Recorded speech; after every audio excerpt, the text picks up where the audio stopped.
കുറേ പരിപാടികളൊക്കെ ഉണ്ട്. നേരെ റൂമിൽ വന്നു. നാളെ പരിപാടി ഉള്ളതുകൊണ്ട് നേരത്തെ എണ്ണിക്കണം. നേരെ വന്ന് കിടന്നുറങ്ങി. രാവിലെ കണ്ണൂർ കറക്റ്റ് എനിക്ക് വലിയ വ്യത്യാസമൊന്നും തോന്നിയില്ല. നമ്മുടെ വീട്ടും നമ്മുടെ നാട്ടിൽ നിൽക്കുന്ന കൂട്ടൊക്കെ തന്നെ കുറച്ചുകൂടെ വൃത്തിയുള്ളൊരു സ്ഥലം, ഒരു റിസോർട്ടിൽ നിൽക്കുന്ന ഒരു ഫീല്.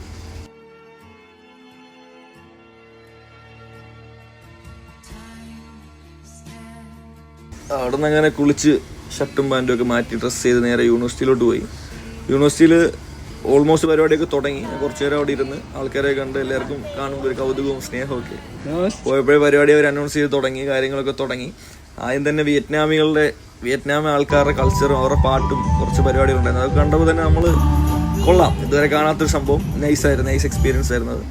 അത് കഴിഞ്ഞ് നമ്മുടെ ഇന്ത്യൻ സ്റ്റുഡൻസിൻ്റെ കുറേ പരിപാടികളുണ്ട്. ഇന്ത്യൻ സ്റ്റുഡൻസിൻ്റെ ഡാൻസ്, പാട്ട്, അങ്ങനെ കുറേ പരിപാടികളുണ്ടായിരുന്നു.